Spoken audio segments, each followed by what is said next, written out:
A Ana é educadora de infância já há largos anos, tem no Colégio de Alfragide e tem também mestrado na área das tecnologias de informação e no uso das tecnologias de informação na promoção da literacia. E eu também repente, como a Mariana Mendonça, eu também estive no primeiro encontro em Aveiro e venho partilhar aquilo que é o seu trabalho, na sala de jardim de infância, que neste momento está habitada por pequenos seres de 3 anos. Portanto, deixo-vos então para ela. Muito obrigada. Boa tarde. Como já se disse de manhã, educar é ensinar a pensar, e eu acho que é no jardim de infância que tudo começa. E como educadora, há alguns anos, ando sempre à procura de novidades para trabalhar com os meus alunos, porque acho que só inovando é que podemos continuar a ensinar. Como a Joana disse, nós tropeçámos uma na outra no Twitter. Isto porquê? Porque, e não sei se há aqui educadores de infância, mas em sala de jardim de infância nós fazemos o acolhimento de manhã dentro da sala, num espaço que chamamos a manta, onde toda a gente se senta em geral em roda e onde contamos as novidades, se vemos quem chega, se vem mais mal disposto, mais bem disposto, partilhamos as notícias, tudo é contado, digamos, nesse espaço, e é ali que se inicia amanhã, onde se combina o que é que se vai fazer, quem traz novidades, onde se vê histórias, onde se faz imensas coisas. Portanto, é um espaço criativo. Ao fim da tarde, retornamos à manta para fazer o que nós chamamos o ponto do dia. E o ponto do dia foi feito por mim durante toda a vida educadora de uma forma oral. Até que descobri o Twitter e que achei que era interessante começar a usar. Uma vez que já tinha um blog, que é a Sala da Ana, e que recolhia lá a informação do dia a dia, ou seja, se o ponto do dia fosse feito no Twitter, os pais, a família, ia poder perceber um pouco do dia a dia das crianças de jardim de infância. Há sempre crianças que vão para casa e que não vão, que não dizem, que não falam, e que, por exemplo, almoçam todos os dias bolachinhas, essas coisas. Ou seja, o Twitter porquê? Porque tinha um limite máximo na altura de 140 caracteres. Ou seja, era fantástico para crianças de 5 anos conseguirem fazer frases de 140 caracteres. Criámos uma série de regras, portanto, regras de falar, todos podem falar, não podemos, assim como nas histórias, não se diz sempre era uma vez, era uma vez, portanto, não podemos repetir o que já foi dito. Cada um pode acrescentar alguma coisa à frase do amigo, se não couber, passamos para o tweet seguinte. Ou seja, com o Twitter eu tentei desenvolver a literacia, a imaginação, a criatividade e até a matemática, porque eles quando viam aparecer, podem ver o ecrã do computador. Nós tivemos que estender a manta um bocadinho mais para a frente, porque eu não tinha tomada que chegasse até à manta, e então eles chegavam sempre ao computador. E foi assim que eles conheceram a Joana Sousa, porque cada um de nós que está no Twitter tem um avatar, o meu é um ratinho, e que aparece ali embaixo, e a Joana interagiu com a minha sala, através de mim, uma vez que as crianças não leem. A Joana dava uma coisa, ou falava de uma coisa que eu não sabia o que era filosofia de crianças. E eu achei que ia ser interessante, e entretanto, falando com o diretor fez um convite à Joana e ela foi lá dar uma formação para incluir as professores. No final da formação, eu perguntei à Joana se não se importava de ir à minha sala. Nessa altura tinham 5 anos, conhecer a sala assim, e a Joana, como a conhecem, aceitou de imediato o convite. E então fomos falando, digamos, tweetando diariamente, e eles estavam super curiosos. Filosofia, mas ela é professora de filosofia. E o que é filosofia? E foi isso que a Joana pediu. Olha, eu precisava, portanto, isto via Twitter, que eles viam, olha, apareceu a Joana Sousa, vamos lá ver o que é que ela tem para nos dizer. E a Joana Sousa pediu para que fosse feito um trabalho de casa.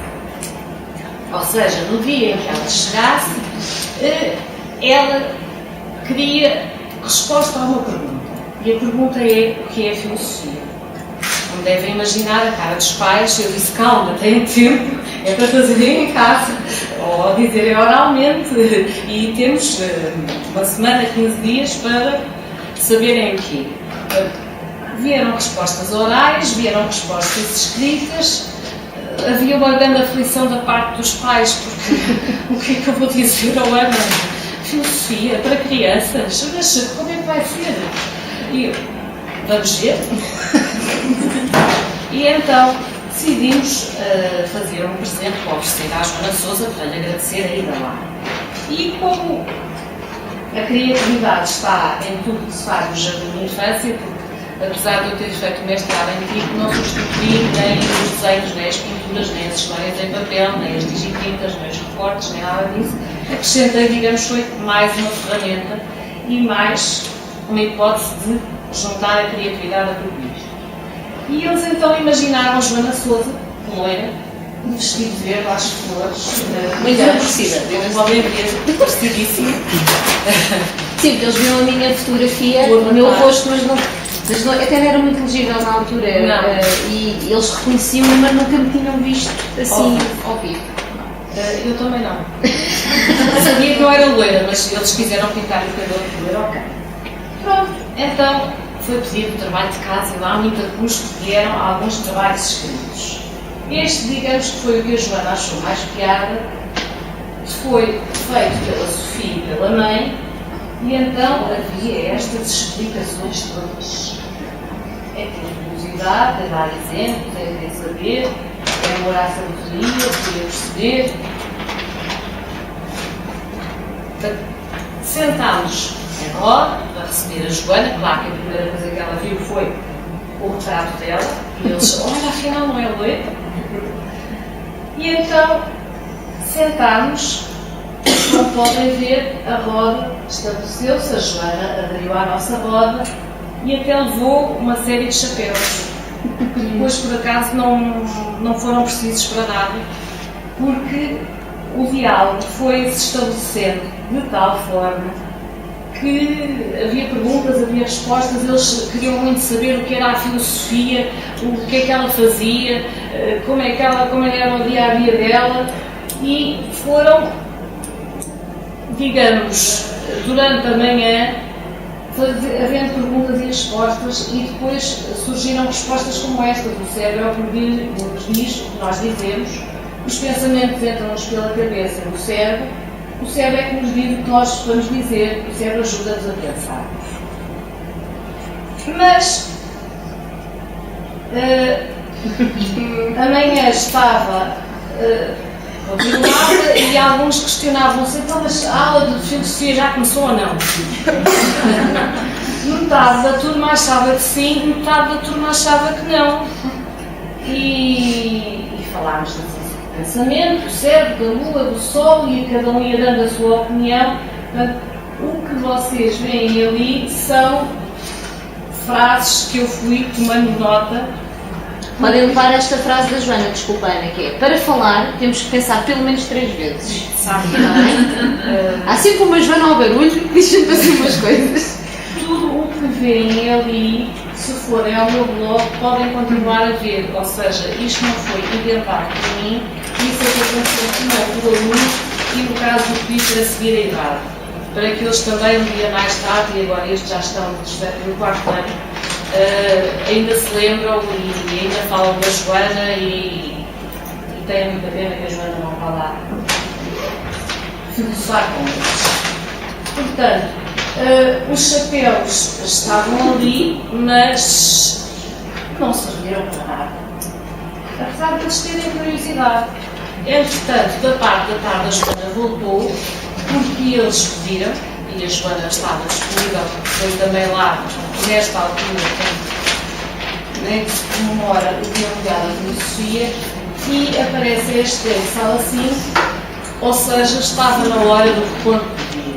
Portanto, íamos contar aos nossos amigos, que nos seguem através do Twitter, o que era a filosofia afinal.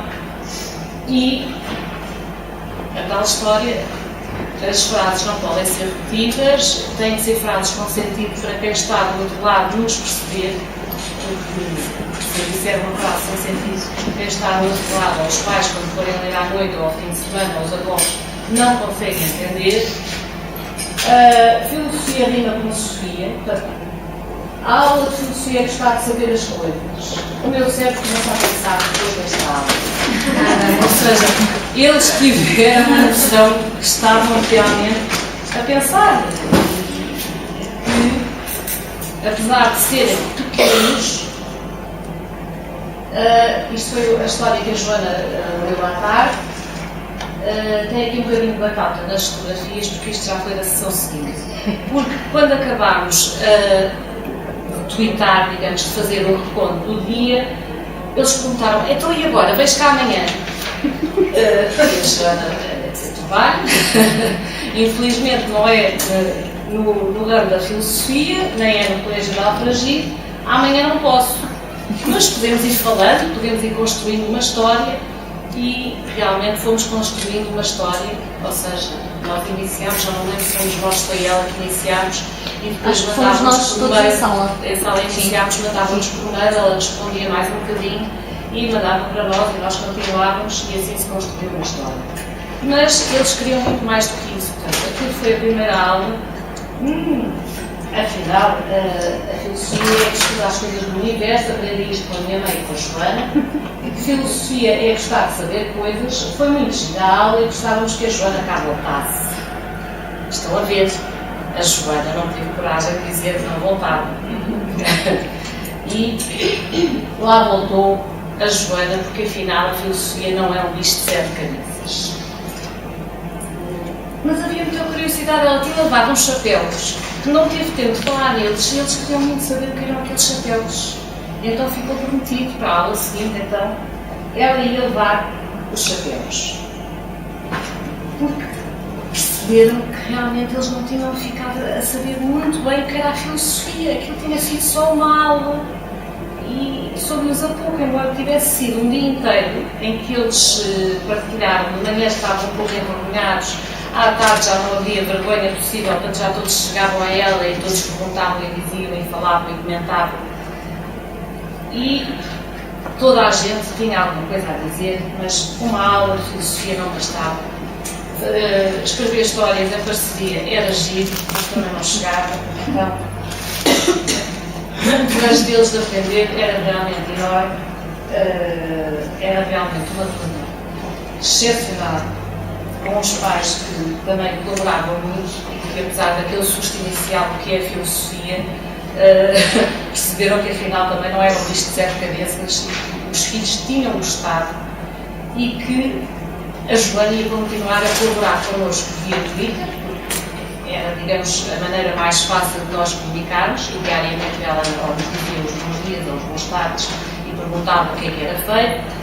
E a Joana voltou para uma segunda aula de filosofia, desta vez já não uma Joana loira, portanto fizeram, cada um fez a Joana à sua maneira, cada um falou sobre ela e nós oferecemos um livrinho. Afinal, a filosofia é gira e faz o nosso cérebro pensar, disseram eles, e garanto-vos que isto são tudo frases deles. Ora, os famosos chapéus voltaram. Eles queriam muito pegar os chapéus porque crianças de 3 anos, tudo o que for físico é importante e se calhar é a melhor forma que nós temos de chegar até eles. Então, falou-se assim muito sumariamente num senhor, que era o Eduardo Borgo, a referência do pensamento criativo, que desenvolveu a técnica do chapéu de pensamento no intuito de permitir a exploração de diferentes perspectivas para uma dada situação. Portanto, e o chapéu azul é o organizador, resume e conclui, garante o cumprimento de regras. É, digamos, um maestro de uma orquestra, porque isso eles sabiam que era. O chapéu azul também foi pintado cabelos mais tarde. Explicámos que o chapéu, o chapéu branco era a informação, os dados. Claro que isto com muitas perguntas sempre pelo meio. Portanto, eu estou a fazer um resumo muito resumido do que foram estas aulas. Sim. Eles tinham sempre muita coisa para perguntar. E, Ana, desculpa interromper, mas a dada altura nós fizemos um exercício que foi, eu pedi à Ana vários momentos da sala e do dia-a-dia das crianças que pudessem ser enquadrados nestas linhas de pensamento. Os 6 chapéus de pensamento dão-nos 6 linhas, 6 formas de olhar a realidade. Temos o da organização, temos o da informação, temos o da criatividade, temos as emoções, temos os aspectos positivos e os negativos. E eu pedi-lhes imagens, fotografias do dia-a-dia que eu pudesse enquadrar nestas linhas de pensamento, porque isto não pode, como é óbvio, não pode ser dito assim a uma criança de 4 anos, nem um adulto, às vezes. Eles também ficam com dificuldade em perceber, mas não pode ser dito assim. Portanto, tem que se partir do concreto. E depois isto tem que ser tudo muito trabalhado de uma forma muito simples para poder ser apresentado. Mas eles é muito mais fácil chegar com situações e questões que sejam do dia-a-dia. Ou seja, na sala de aula, quem é que usa o chapéu azul a maior parte do tempo? É a educadora, é a Ana. Não é? Mas a Ana chega e conta aos meninos. Para contar os meninos nós precisamos de um chapéu que nos vai ajudar a contar, o chapéu branco. É o chapéu da informação, o chapéu que nos dá os dados. Eles não precisam de saber que é neutro, não podemos utilizar aquela linguagem, mas utilizamos no dia-a-dia das crianças. Portanto, e essa foi a mais-valia desta parceria, porque eu tinha uma ideia e dizia, Ana, agora o que é que achas? Vamos fazer assim. E ela, ok, então vamos. E avançávamos em trabalho à distância, muitas vezes, mas que se concretizava em sessões pontuais de filosofia. Desculpa, Ana. Eu estava a pôr assim esta informação só para os crescidos. Eu sei, mas eu estava a deixar as pessoas a ficar um bocadinho assustadas. Tipo, oh Deus, ela chega lá e diz estas coisas das crianças. Portanto, isto é só mesmo informação para vocês. Portanto, o que sinto sobre isto, o que sentem os outros, por exemplo, o chapéu vermelho, eles obrigam a pôr o chapéu vermelho quando eu canto. Nós cantamos para iniciar a manhã, porque é uma coisa que eles gostam muito de fazer e que aumenta o vocabulário, aumenta a capacidade de articulação, aumenta a literacia, aumenta uma série de coisas. Portanto, é impossível cantar sem ter um chapéu vermelho na cabeça. Chapéu amarelo, coisas boas e que eles gostam e que já vai aparecer a seguir. Chapéu preto, digamos que tem a ver com o ponto de vista negativo, mas tem que ser devidamente justificado, as fraquezas, é preciso ser cauteloso. E o chapéu verde, que eles adoravam. Porquê? Porque eles adoram desenhar e pintar e inventar histórias ou construir coisas. Portanto, é o chapéu que eles usam para fazer as coisas que mais gostam dentro da sala de aula e que está presente de manhã até à noite, que é o chapéu da criatividade. E eles tiveram noção disso. Portanto, os chapéus desta vez serviram para alguma coisa, para se perceber o que é que cada chapéu nos queria dizer ou nos podia ensinar.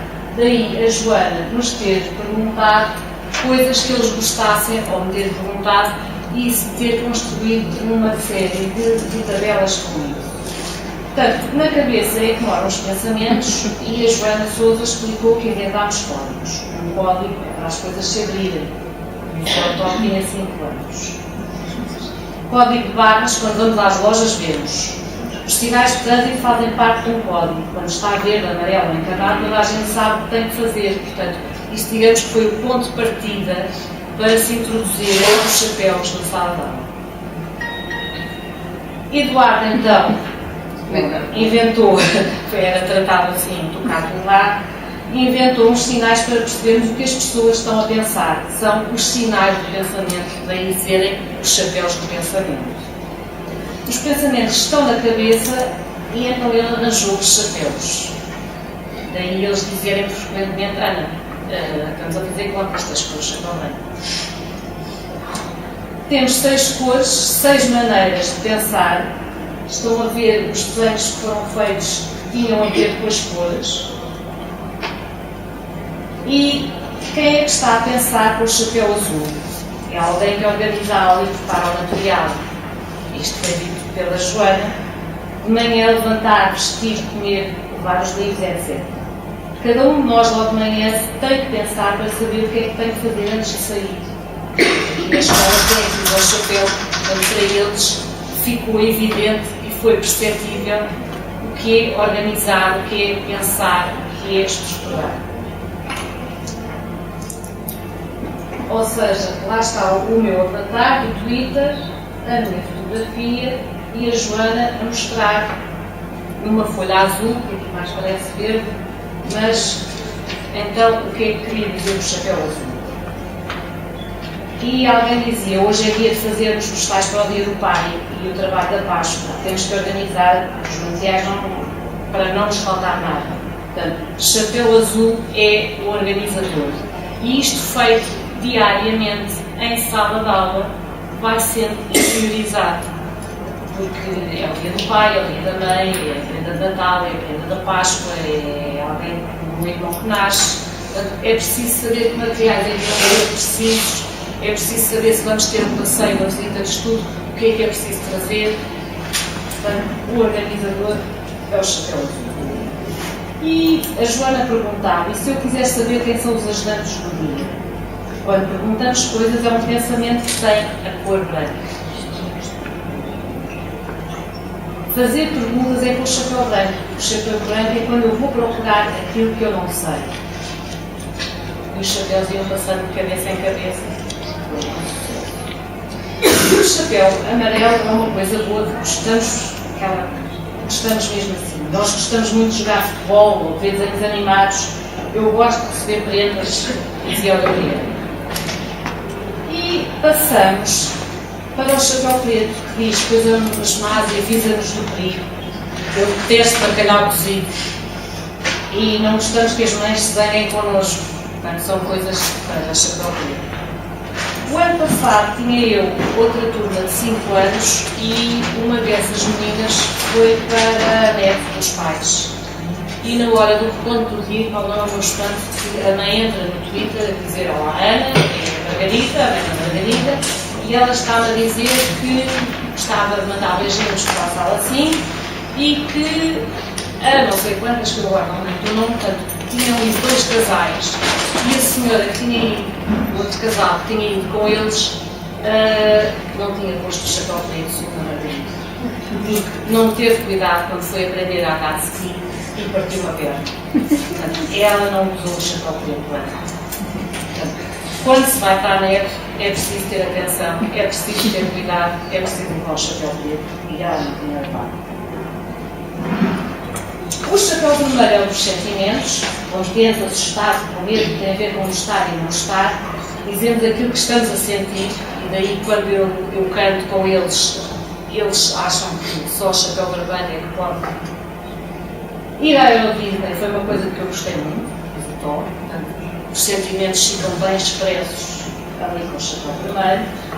E então, o chapéu verde tem a ver com a dita criatividade, que foi uma palavra assim difícil e complicada, que eles acharam estranha e esquisita, mas depois fazer um desenho, inventar uma história para o concurso das histórias, fazer uma bola de futebol com objetos, papel, fita, cola, ou até fazer uma poção mágica, é coisa que está ao nível do entendimento de uma criança de 5, 6 anos e que eles perceberam perfeitamente então o que era a criatividade.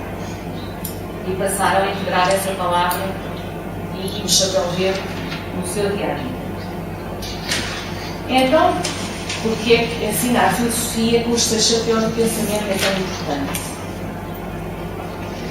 Usa-os para pensar, a estruturar o pensamento, a partilhar, a perguntar, a saber ouvir, a pedir ajuda para aquilo que não se sabe, mas alguém pode saber e ensinar.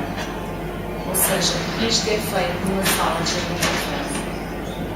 E eu acho que crianças de 3, 4, 5 anos, se continuarem assim pela vida fora, vão ser adultos mais colaborantes, mais interessantes, menos poderosos, não vão ter pensamentos tão formatados e se calhar vão usar muitas vezes o chapéu verde. Foi útil não só para aquela turma, mas como para as turmas seguintes, desde 2009 que a Joana vai colaborando connosco, ou vai lá mesmo à sala, ou através do Twitter, e cada um tem cabeça para pensar. Esta frase foi de tal forma marcante para eles e para nós, que no final do ano há sempre uma festa final em que se faz uma apresentação para os pais e cada turma apresenta um. Nós achámos, eu e a Joana, que se calhar era boa ideia explicar aos pais então o que era a filosofia e o que era essa história do chapéu do pensamento, apesar dos pais estarem já dentro do assunto. Porquê? Porque assistiam ao controle ou iam ao blog e percebiam o que é que se passava naquelas aulas de filosofia em jardim de infância. E com a ajuda da Joana fizemos a letra e pedimos ajuda ao professor de música, que também nunca tinha ouvido falar de filosofia em jardim de infância, mas sabia fazer música. Pronto, lançámos o pânico no colégio, basicamente. Pois, basicamente. Começámos por lançar o pânico com os pais e depois fomos avançando até a final. Portanto, o que eu vos vou mostrar aqui, só para terminar a minha apresentação, é, digamos, o refrão, a parte final da festa, que se fez um rap dos seus chapéus do pensamento. Quando o sol vai espreitar a água a cair, todas as cores aparecem para pintar o arco-íris. Nós gostamos de todas as cores, porque as ouvimos, cheiramos, tocamos e sofremos.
Em que eu quis saber se a literacia tinha sido desenvolvida e realmente isso chegou a provar. E o professor da primária confirmou que a turma não passou toda para o primeiro ano, mas a maioria passou e realmente aprenderam a ler rapidamente porque tinham um pensamento digamos, estruturado, treinado os 140 caracteres do Twitter tenha sido importante. Até aprenderam matemática, porque quando ultrapassam os 140 aparece uma barra vermelha com números negativos, e foi muito mais fácil para eles aprenderem a escrever e a ler e a seguir virem contar histórias para os meus alunos seguintes, que eram muito mais novos e que nós já somos crescidos agora, podemos contar uma história no blog, e os pais deram permissão e acho que foram realmente uns pioneiros e estão fantásticos. Obrigada pela vossa atenção.